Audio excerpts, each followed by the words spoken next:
Hi, everyone, and welcome to our webinar on creating equitable transportation at the neighborhood level. Thank you all for joining us this afternoon. I'm Kate Shubik, and I'm part of the Newlab team. And many of you might be familiar with our work at Newlab, but for those of you who aren't, Newlab is a community of experts and innovators applying transformative technology to solve the world's biggest challenges. Through our membership and studios, we bring together entrepreneurs, inventors, and industry leaders to co-create sustainable solutions. And we employ technologies including robotics, AI, and material science to transform what matters most, things like our health, the environment, cities, and infrastructure. Our discussion today will focus on how local transportation challenges are inextricably linked to broader issues of equity, which can have pervasive systemic impacts on a community. Today, more than ever, there's an opportunity to apply emerging technologies to support equitable planning and innovative service delivery to unlock opportunities for residents. Whether this is making everyday life more navigable, increasing access to essential resources and services and employment, or fostering safe and welcoming streets. These themes are especially top of mind at Newlab, as our Accessible Streets Studio, a program run in partnership with Ford's Michigan Central, is focused on connecting neighborhoods around Michigan Central Station by developing solutions to address immediate transportation challenges of Detroit residents. So today you're going to hear from entrepreneurs, academic researchers, community leaders, and local officials from the Michigan ecosystem who are on the front lines of developing policies, partnerships, and solutions to improve mobility at the neighborhood level and to address challenges that sit at the nexus of transportation, health, prosperity, and community. Tiara Bills, assistant professor at Wayne State University, will moderate this discussion with our great group of panelists, which includes Mark Crawford, CEO and CTO at Interplay, Jean Rustmann, Administrator, Office of Passenger Transportation at MDOT, and James Courtney, External Engagement at Michigan Central. So just a couple housekeeping notes before we get started. We will reserve some time toward the end of this discussion to share questions that are coming in from the audience. So we encourage you to drop any questions you have throughout the discussion, and you do that by just typing out your question in the Q&A button, which you'll find at the bottom of your Zoom screen. And with that, I'd like to pass it over to Tiara to get us started. Thanks. Thanks, Kate. Hi, everyone. Thank you so much for joining us again. I am Dr. Tiara Bills. I'm an assistant professor at Wayne State University here in Midtown Detroit. And I'm so delighted to be here with these wonderful panelists. We're going to dive right into it. The first thing I'm going to do is ask that you all introduce yourselves just very briefly, take a couple minutes, introduce yourself. And while doing that, please also answer the first question. I'd like for you to answer the question of what transportation equity means to you from your perspective. Okay, so I have the first person I have in my list is Jean, so we're going to start with you, Jean. Okay, thanks, Tiara. So I'm Jean Rustmann. I am the administrator of the Office of Passenger Transportation at the Michigan Department of Transportation. We are responsible for administering public transit funds across the state to all the transit agencies. We have over 70 transit agencies around the state.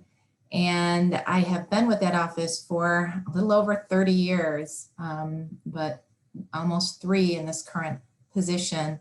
So I have a real passion for public transit and everything that stands for. Also involved on the national level with the Transportation Research Board, co-chairing their standing committee on innovative public transport services and technologies. And to me, equitable transportation really means that we consider the needs of people, that we don't just look at how our streets are set up or what routes we used to run, that we look at needs and we use mobility to meet those needs. And that is not a cookie cutter out there. We don't do one size fits all with mobility. Different areas have different needs and different people have different needs. So if we consider all that, I think we get closer to equity.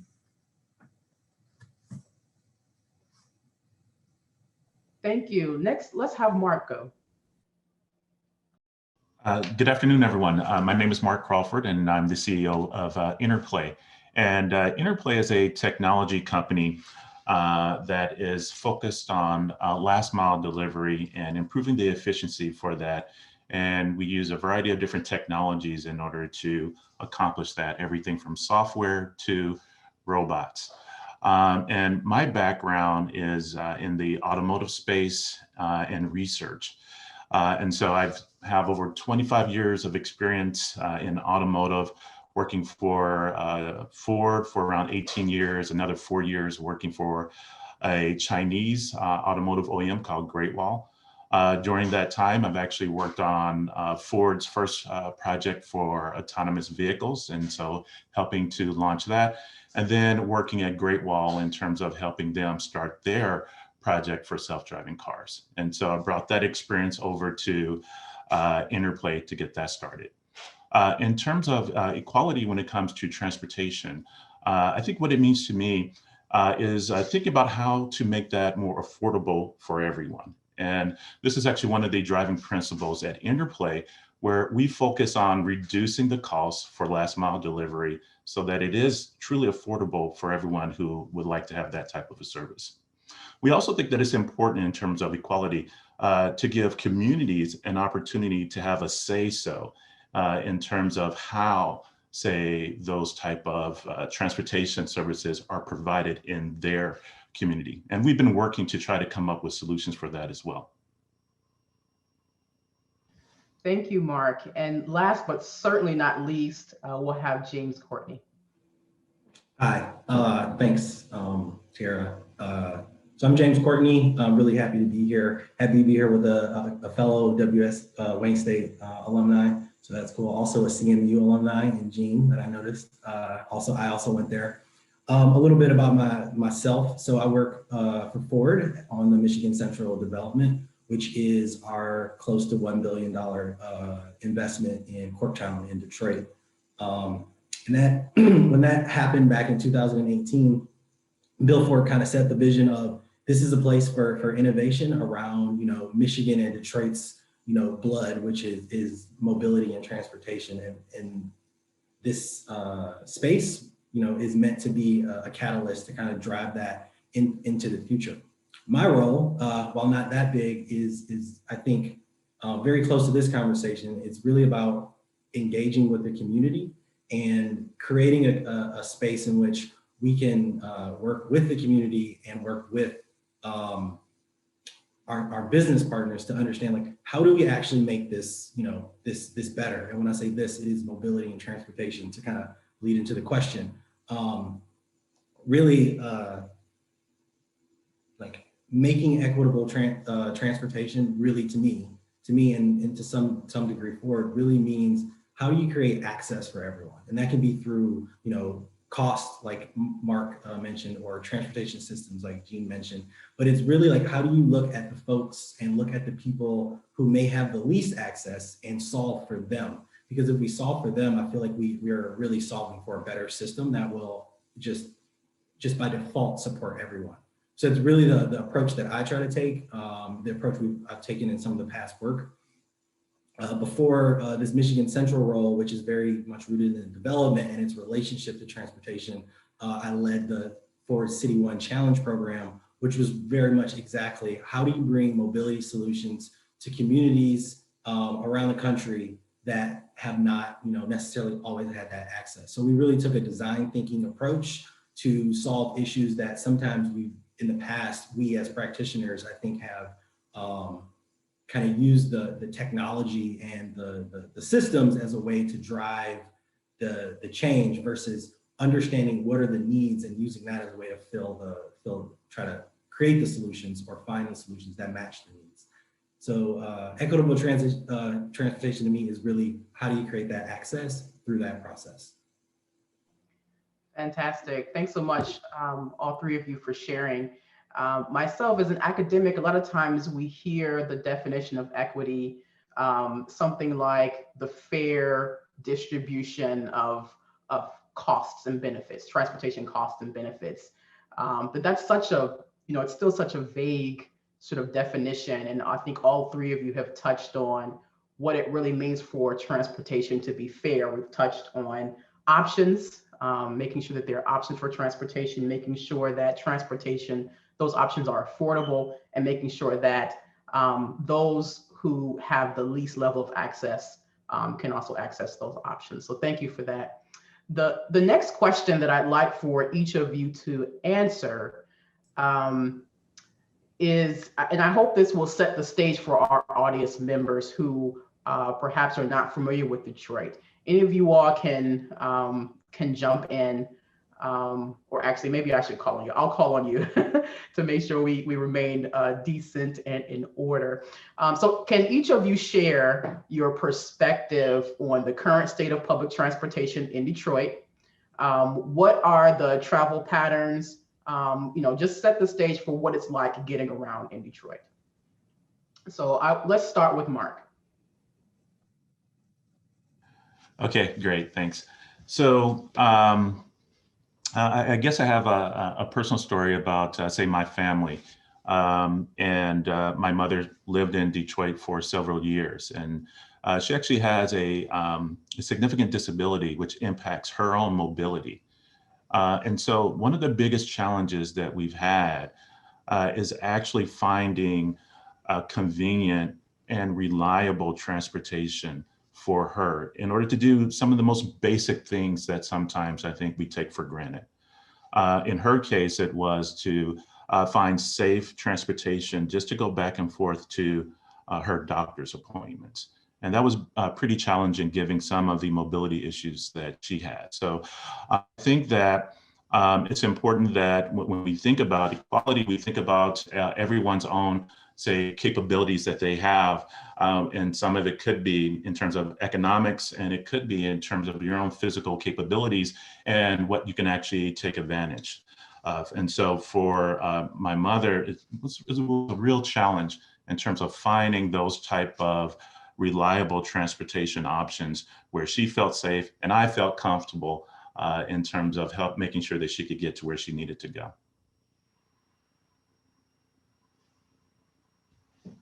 Excellent. Thanks, Mark. James, let's go with you next. And the question is Yeah, set the stage for us from your perspective in the role that you play with Michigan Central. Can you tell us what is it like getting around Detroit? Maybe what some of the challenges are from your perspective. Yeah. I could probably talk for a long time, so say stop if I keep going.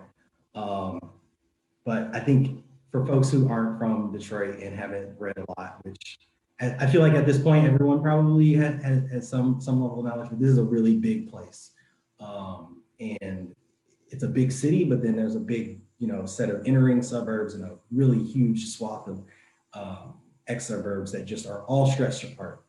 And I think the reason I say that is because the context is, if you don't have a car, you can't get many places.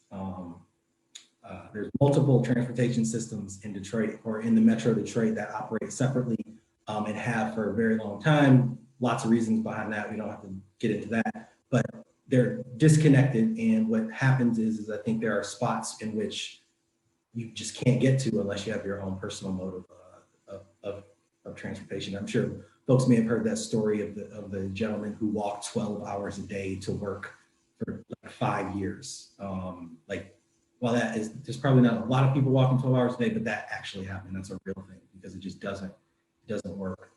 Detroit's a big place and the systems are stretched, but then they're also not necessarily always reliable. And I think that's across the country. And some of the work that I've done with City One, we did a lot of research in these cities like Austin and Pittsburgh, and then Detroit once the Michigan Central came on, to say what are the problems. And really, I mean, the problems or the landscapes of transportation in many American cities are very similar. Detroit's is much more, I guess, a little deeper and a little stronger than some of the issues because of lots of the other problems that Detroit has from an economic standpoint, and just there's lots of things there. And they're bigger, but access and reliable systems, just don't necessarily always work. And then over time, there's been, lack of investment or the inability to be able to invest in a system that does serve those folks who may have the least access, because that may not be like the scope just might not be there to do that. So like I think Detroit has a lot of opportunity to kind of shape itself. While not a blank slate, we definitely have a lot of opportunity to kind of shape the way in which we look at this in the future and think about who transportation is for and why we use it. One thing that I'll say is the perception of public transportation definitely is different based on mode, based on the person, and based on the geography. There's been plenty of studies that kind of point to that, and just in my conversations, both with the City One work in some of those cities I mentioned, but also in Detroit, and being a resident of Detroit for I don't know, almost my entire life. I only left for like 5 years. Like in Detroit, you don't ride the bus unless you have to. You drive a car because that's just partly the culture, and having that car, there's a status to it. There's lots of things. So I think all those things kind of set the stage for a system that has to, mindset has to shift, solutions have to shift, how we deliver the service has to shift. And I think, like startups like Mark's and, the state of Michigan are thinking about these things. I know we're thinking about them in Michigan Central, but we just all have to kind of shift the way we're thinking about it. Absolutely. Thanks, James. Jean. So I have not had to travel around Detroit much, except to drive in for meetings.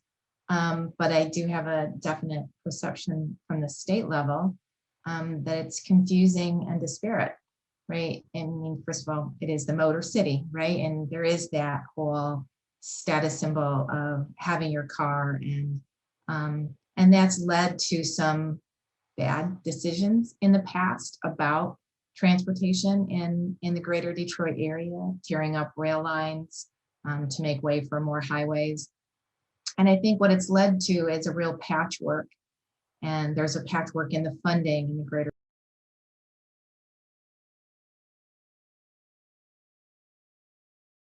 It's confusing getting from suburbs because there's not that coordination, or hasn't historically been. I will say what's encouraging is that I've seen a lot more coordination, at least in words. It's hard to put those words into actions. So we've been trying at the state level to facilitate that, to help with that whole concept of coordination, cooperation, regional access. And I think there's a lot of potential, but it's going to be tough, and it is going to require partnerships that people aren't necessarily used to having, and that trust in other people, and kind of putting politics aside for the greater good. So that's my perception. Excellent. So so next we are shifting into questions that I'd like to ask for each of you panelists.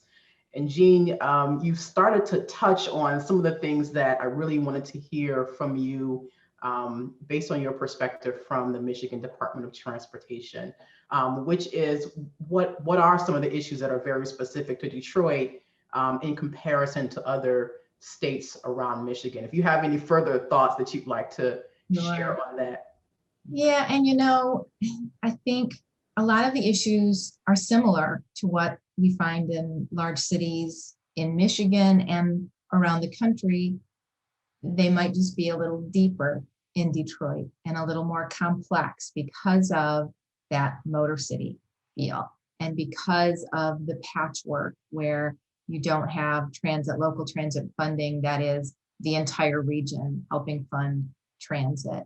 So that makes it more complex and more difficult to deal with. So as a state, we, a couple of years ago now, I guess it was, we provided some funding through a $8 million Michigan Mobility Challenge, where we asked people, specifically told them, you must form partnerships. And it's public-private partnerships.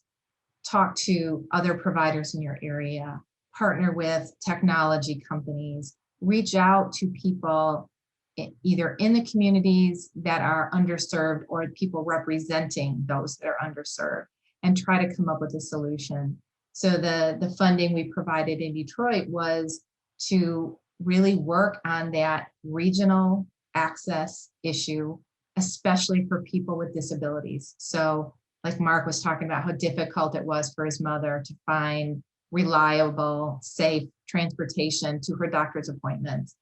And so I know that, DDOT and SMART and the RTA partnered, in Ann Arbor, I believe, was involved in this, partnered with a technology firm that's actually Phoenix Mobility Rising and also Menlo Innovations to come up with how could we make it simpler for people to access whatever they need to get to, doctor's appointments, shopping, any of those services. And so they're in the process of implementing an app that's easy to maneuver, that can access those safe, reliable services that they need. So I think you have a lot in common, and I think we can learn, therefore, from a lot of those cities around the country.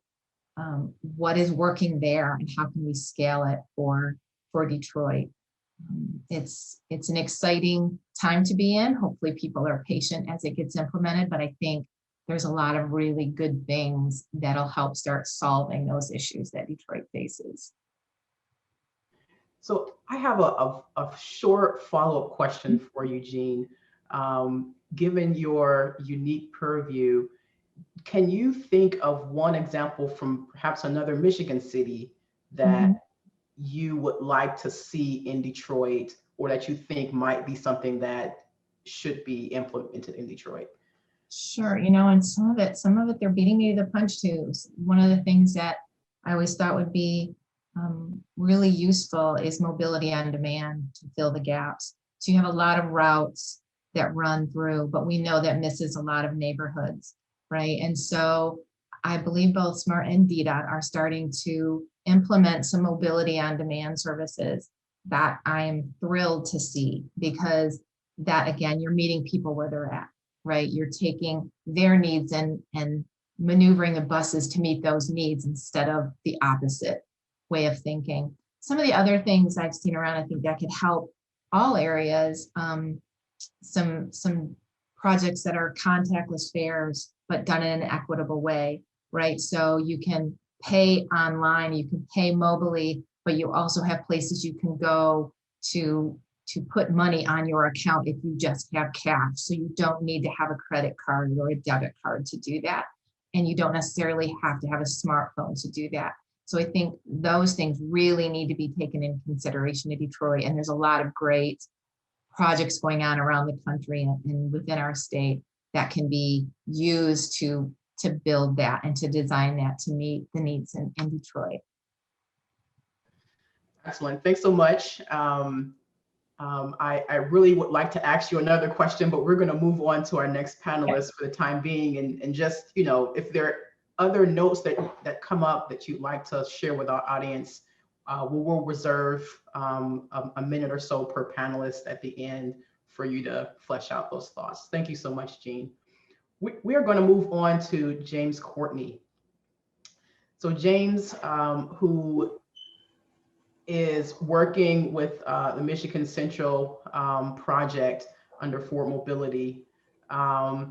So what I want to ask you, James, from your perspective, can you share Michigan Central's approach to tackling mobility challenges at the neighborhood level? Yeah, I mean, I think that's a great question, and we're definitely thinking about it. But I think it's important for everyone to know, or I'd like to let everyone know, like at the higher, like the way we're approaching the entire development, I think is different.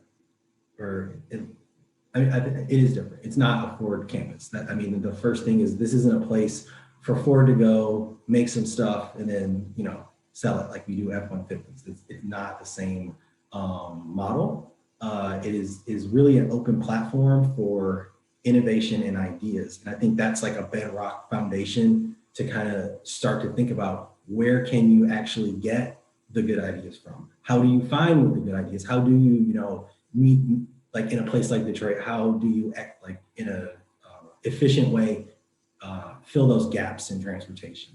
How do you make sure that people can get to the doctor? Because at the end of the day, you know, as a mobility company, Ford's job is to get people to places. And getting people to places is how we provide, you know, value back to the market, and it's how we provide value back to our customers. Like, you don't buy a car to put it in your driveway. You buy it to get you to where you need to go, and that's the same with transportation. So at the high level, I think our approach is an open platform that is bringing in new ideas that will shape the way we think about it by having input across a broad spectrum of partners, from businesses to, you know, startups and entrepreneurs that can come in and really come together, whether that be through, you know, direct partnerships where we're having conversations, or if that's just coming across, you know, a guy that's working on a new app at the coffee shop. And you know, that's something that Detroit has not historically had, at least in the past, just by the way our geography and regional makeup is, with, you know, little silos all around the suburbs and little office parks, and just the way we're set up. We're really hoping that this brings all of these diverse people together. So at the high level, that's our approach. When it gets down to the neighborhood level, what we're really thinking about, and it started with, you know, I mean, Ford's been doing like a lot of this work through its products for a very long time. We've been thinking about customers and how products affect their lives and how they use them and what they need. But from a mobility perspective, I can speak to my experience when I came on a few years ago to work to help start and kick off the City One Challenge, or the City One program. At one point, it was called the City of Tomorrow. If you're familiar with that, we changed the name. Like, the idea of that was really to go from our design kind of customer design perspective to a community-led design perspective, where, you know, the community is designing and thinking about what they need for themselves, and then we're coming to find the solutions and the ideas that fill that gap. So, and Michigan Central is continuing that process. Part of that is with Newlab, who, you know, has put this all together, this panel together. We have an accessible street studio, which is looking at problems in Detroit around transportation. Like, how do we actually solve for these? We, you know, talk to residents and talk to experts to figure out what those issues are, and then we'll try to bring those pilots and bring those solutions to bear in the market, and let people, you know, give us feedback on how well they work, and do they actually hit those gaps. And that, I mean, that's one piece, but we're also looking at, you know, bigger strategic partnerships, that when we kind of bring in larger companies, maybe it's one of our competitors, maybe it's, you know, a company who's doing something very similar that complements the work we're doing. But I think at the end of the day is, how do we get the capacity to actually solve the problems, and not necessarily just think about it from, like, we have this technology that's really good, let's put it in the market. It's not technology for technology's sake. Like, we really want to be thoughtful about, you know, what the issues are and what can solve them best, and then what's the most equitable. I mentioned earlier about the, you know, who has the least among us with the least access. If we can solve for them, we can solve for everyone. Is really the mindset we're trying to take. And, you know, Michigan Central, while very much part of Ford, we are, you know, Ford Motor Company. You know, we're not that Ford is always tied. I mean, Ford is always doing innovative things. We are really trying to open up this thinking in this development to be a place to really activate others, and having an open space where, you know, community residents can come and give feedback. Community residents can go online and give feedback. We have a platform we created called it's through a technology partner called Co-Urbanize. So if you go to michigancentral.info, you can specifically say, you know, around mobility and transportation, this is what I think needs to happen, or this is what I would like to see, or here are my thoughts about, you know, this topic. That's one way. But another way is to actually also talk to people and have conversations and say, you're the expert, you've been on the ground, you've done, you know, you use the system or don't use the system because it doesn't work for you. Like, how do you consult to help us think about it in a different way, because we don't always have all the answers in you know, just the technology itself that, you know, can move people efficiently. If it's not, you know, what's the word I'm looking for? Implemented and executed in a way that kind of gets people what they need, then it's, you know, forgotten. But in addition to that, like we're still doing things that are somewhat filling gaps as we think about the bigger picture. So we have the Southwest FREC, which is a community center in Southwest Detroit, which is, you know, during the pandemic has delivered, I think, don't quote me on the number, but like 1 million pounds of food to families. Because people before used to come in, it was a partnership with Gleaners, they would come in and get food and other services while the building had to close because of COVID-19. So we started delivering it, and then they figured out a way to put it in people's trunks. And now they're figuring out a way to make it a little bit more on demand, to where, you know, you can actually connect with folks, say, this is what I need, and then it comes to you. So I think like iterations like that are the way we're kind of taking, the way we're approaching it. But then we're thinking about it at the higher level, like how do we think about, like, look at these pilots, look at these smaller things, and then kind of scale them to be able to support, you know, and cover more ground than the focused work. Thanks, James. And so I you know, what I'm hearing is that, you know, the strategy is really about talking to people, talking to community members, talking perhaps to community leaders, and, you know, trying to hear as many voices as possible about what their issues are, why they use or do not use certain systems, and to, you know, draw conclusions from that in ways that four can engage. I think that's fantastic. While you were talking, I was going to add just one thing to the engagement piece. Yeah. Like, yes, absolutely. Like, we want to talk and listen, but we are trying, like the external engagement team, which covers both partnerships and community engagement, which is really my wheelhouse. Want to go a step beyond just listening to feedback and like, here, drop your suggestion in the box. Thank you. We'll read it. Like, we want to go a step further and say, okay, what are all the suggestions?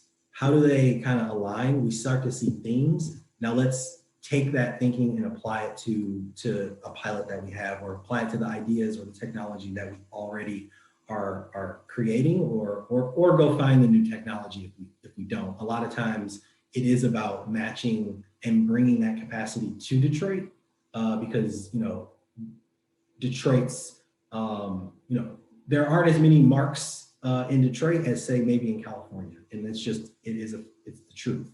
So we have to find the folks that can kind of fit the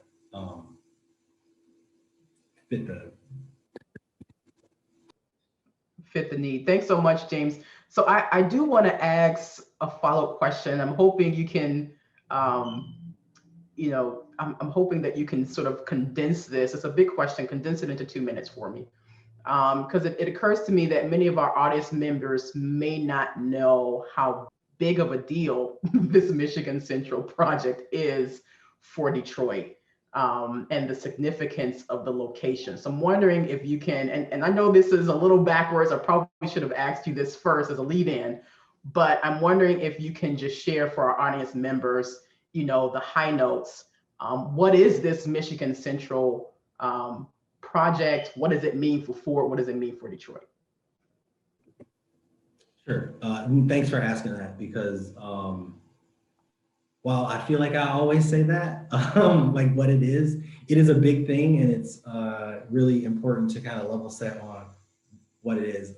Just for folks who don't know anything about Michigan Central Station, it is a train station that was built, you know, almost 100 years ago now, and was, you know, Michigan and Detroit's, you know, Grand Central Station. At one point, it was the largest built train station in the world. It closed, as many things did in Detroit, in I want to say 83 or 84. And, you know, train stopped, it closed, and it was just a sign of, you know, Detroit, its blight, its decline. It was what it was. One of probably the most photographed, you know, ruins in America. Very, like, look it up if you aren't familiar, and you'll get all sorts of pictures before Ford bought it. In 2018, Ford Motor Company purchased it through Bill Ford had a vision to cement Michigan and Detroit as the mobility capital of the world, as the innovative thinking and the place in which, new and great ideas come from. And the technology and engineering is already, the engineering, is here. Just how do we bring it back to a critical mass, from my urban planning friends, an amalgamation, I believe is the word, of people and ideas and firms that kind of create this crescendo of activity around this topic that really cements us us being Michigan and Detroit in the place as the place that really drives the world and how it moves, how we get around. With Ford Motor Company in this building, while not in the forefront of Ford is leading the entire thing, Ford's investment in Detroit, which is, I'm pretty sure it's rough, don't quote me on the number, close to $1 billion, I think, on just the physical development of the building. That is part of the catalyst to bring the capacity, to bring all the folks here who may be spread out across Michigan or in other states or around the world, to bring all these folks here to really get the momentum to move forward in the technology and around mobility. Just an aside that I think is important is this project is extremely important to Ford and is going to shape the way we work going forward. There's been it just is. There's a huge Ford physical footprint of buildings, transformation happening in Dearborn and now Detroit.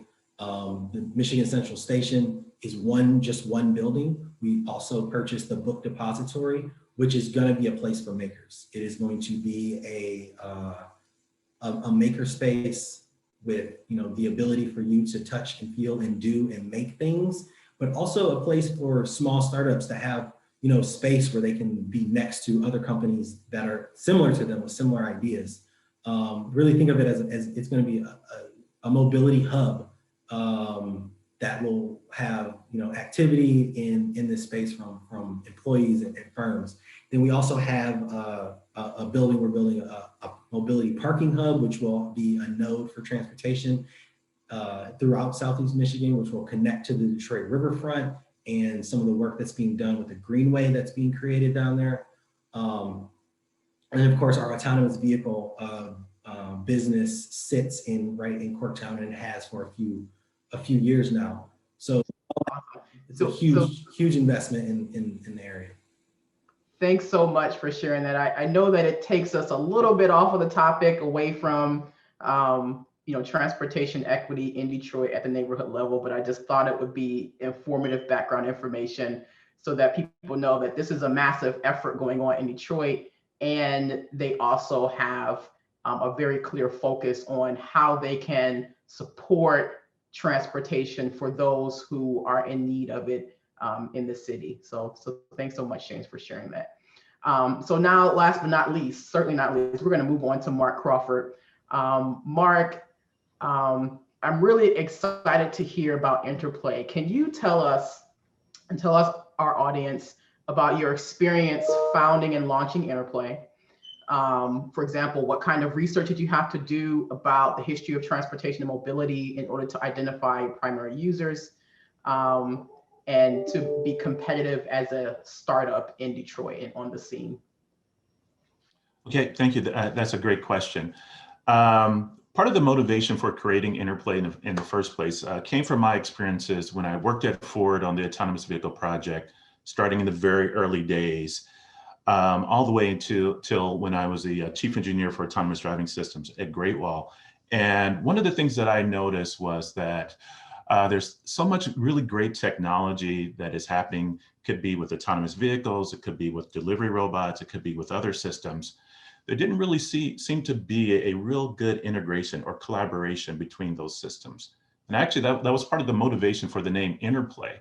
We're kind of looking at the interactions between these systems. And it's not only, say, between the systems in terms of technology with cool new automated driving vehicles and delivery robots, but with also human-driven and other systems that all need to kind of work together in order to solve the big problems that we have. Now, in terms of more research that we did, we wanted to really understand what's causing some of the problems when it comes to efficiency. And efficiency is a real key. We think about that an awful lot with our company. Efficiency when it comes to last mile delivery. So in some reports, we see that, say, the total cost of shipping for some goods, 53% of that cost is due to the last mile of delivery. And so we asked that question to ourselves, and we asked our customers, well, why is it so expensive? And from our research, we found that there are 10 different factors that impact that. And we wanted to create our company in order to try to address those problems, to fix those factors. Because in today's environment with COVID and things of that nature, we are all depending upon, say, logistics delivery to our homes now more than ever. And I think it's more important that it's fair to everyone in terms of trying to reduce the cost in terms of having those goods delivered to your home. So we believe that in terms of looking at making the systems more efficient, it's actually a way in order to make it more fair and available to the widest variety of people. Now, along with that, we just don't want to look at making sure that everyone can have it, and that's a big goal. But there are other opportunities that come along with these new technologies when you have, say, automated vehicles and you have delivery robots, and these are some of the things that we're working on. There are new jobs and opportunities that come along with that new technology. And the question is, can we make it fair so that more people can participate and have access to those jobs? So one of the big drivers and things that's really important to me is that when we go and we have a pilot project or we are deploying our technology within a community, that we actually leverage the community in terms of providing jobs there as well within that community in order to help with the operation and deployment of that technology. Now, I think one of the big challenges that we see when it comes to automated driving, and especially with delivery robots, is getting the community involved with the decision making that goes along with that. So we realize that when we have our fancy robots that are driving on sidewalks and pedestrian areas, that those are shared spaces. And we are sharing that space not only with other robots, but with people who live in that community. So we think it's really important that those people then have a say-so in terms of the operation of that technology in their community. And we've seen some instances where some of our competitors may not have taken that into consideration. And that has had some negative impacts in terms of the deployment of that technology, to the point to where there have been different local laws and community involvement where they've actually restricted, say, the deployment of this technology. So I think it's counterproductive in order for there to be a huge rush to deploy the technology without involvement of the community in the deployment and how that technology works. So one of the things that we spent a lot of time thinking about is there a way that we can leverage technology in order to get real-time feedback and information into the operation of our robots and our automated driving systems? And we are working on some things. We're leveraging some new technology that involves blockchain and things of that nature, which can actually help to empower a community in order to have a say-so in terms of how this technology is actually deployed, and also to provide incentives in terms of, maybe we can leverage this technology to help incentivize our company, other companies, in terms of where to provide these services. And so these are all important, I think, considerations that have to be made when thinking about deploying this technology, because it's in my opinion, a real collaboration. And perhaps maybe the final thing that I'll say here in terms of deploying this technology in Michigan, I think it's a great place, right? Michigan has a long history in terms of of the automobile, and especially in terms of embracing new technologies for automated driving. And so we found it to be very welcoming to us. And a lot of the partners that have reached out to us, and we've reached out to them. And so we've had an opportunity to partner with companies like Stantec, which is a large global company for engineering services. They have a new division that they've created, which is dedicated to automated pilot projects. And they have a focus in terms of having at least a couple pilot projects for automated delivery right here in Michigan. And what I'm really happy about is they didn't just select, say, a really nice suburb, which they did, but they also selected the city of Detroit in terms of deployment there, which I think is, really a really great idea. And we're really excited to be participating in that collaboration. Another important partner for us has been Borg Warner. And we've helped them in terms of evaluating the efficiency of a really cool concept they have with reconfigurable and modular autonomous vehicles. And so with that concept, they have some ideas in terms of how we can actually, say, make delivery more efficient by reusing some expensive components so that we can better serve, say, communities that are not as wealthy as some of the other ones. And then finally, we've had a partnership with the Autoware Foundation, where we've been collaborating on developing this technology for automated driving and making it more widely available to not only us, but to other companies that are interested in deploying. So I think there's an awful lot that's going on here in Detroit. It's been really a great place for a startup. I think, especially for what we're targeting, I think doing it here and taking advantage of everything that has been created to kind of support automated driving, especially the things that are happening within the city of Detroit.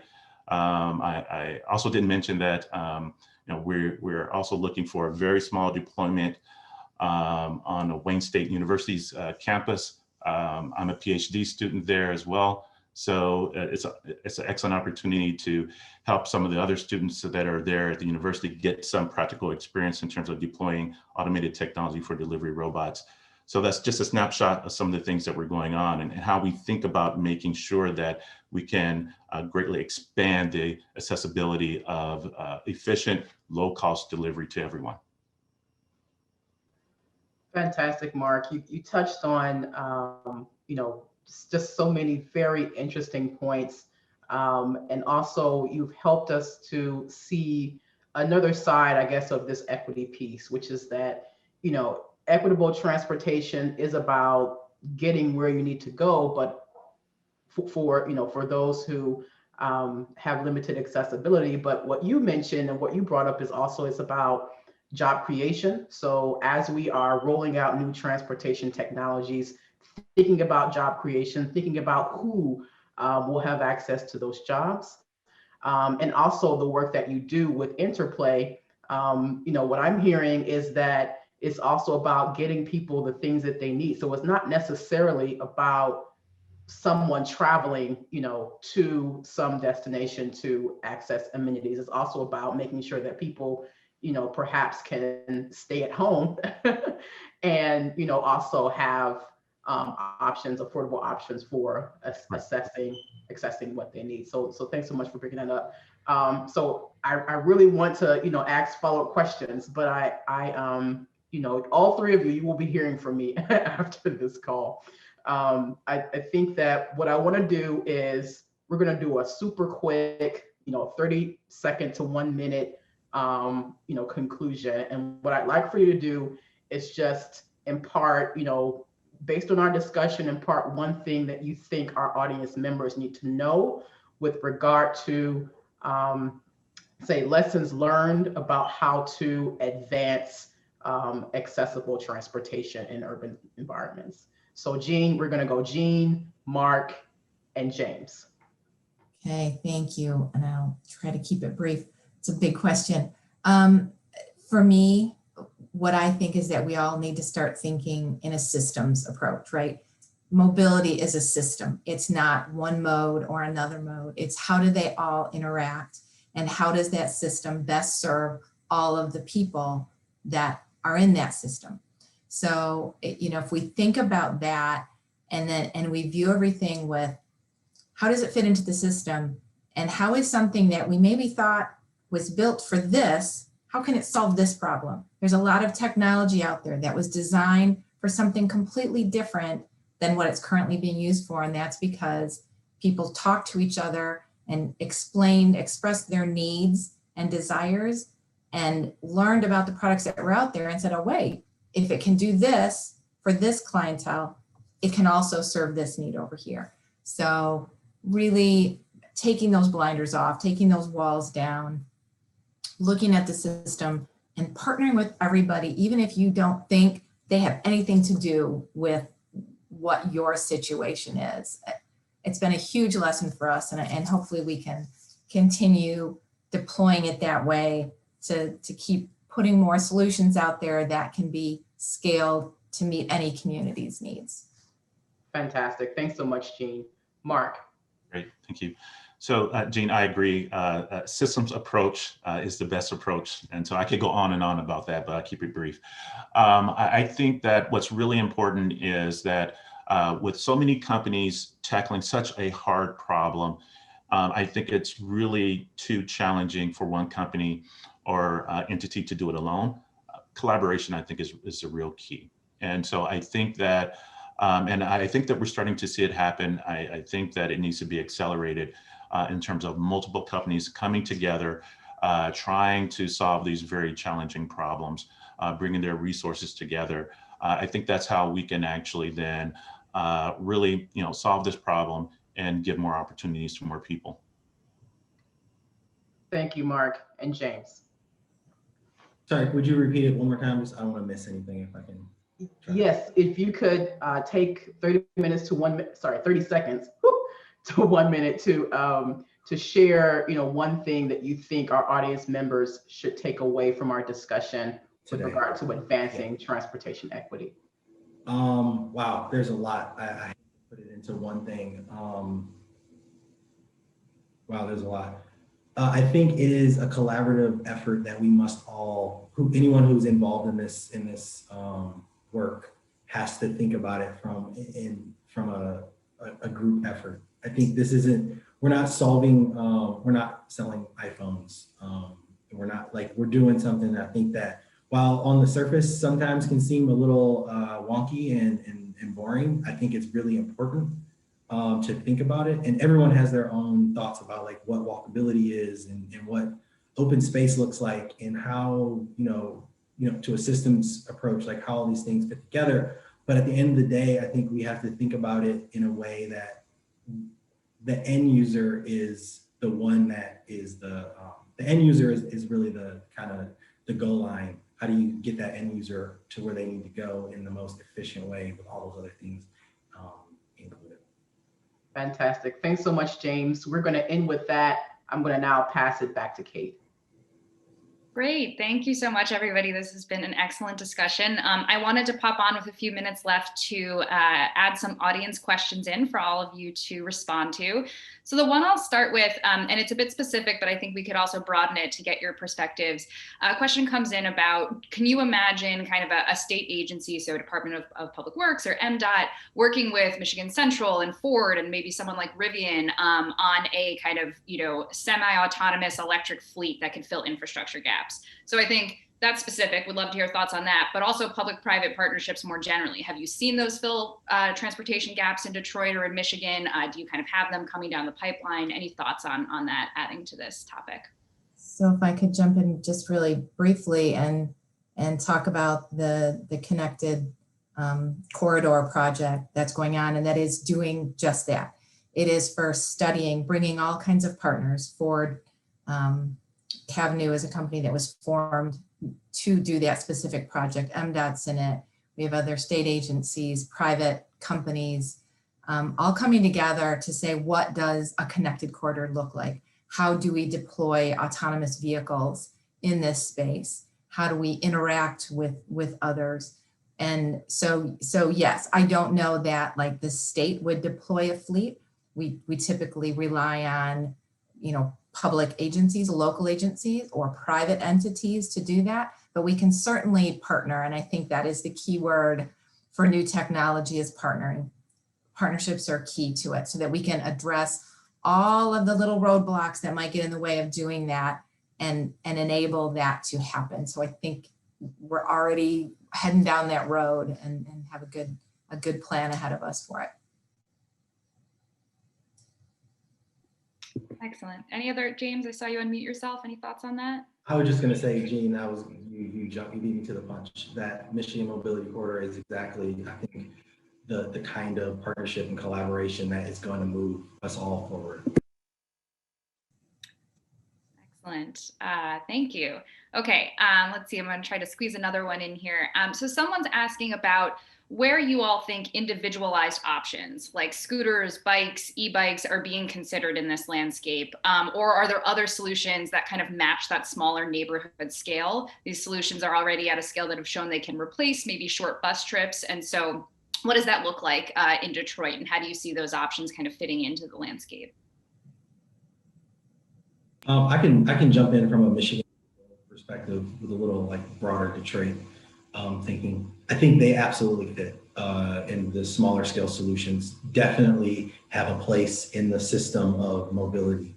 I think what we have to do is think about like those may fill some smaller trip gaps, but only for a certain number of people. Obviously,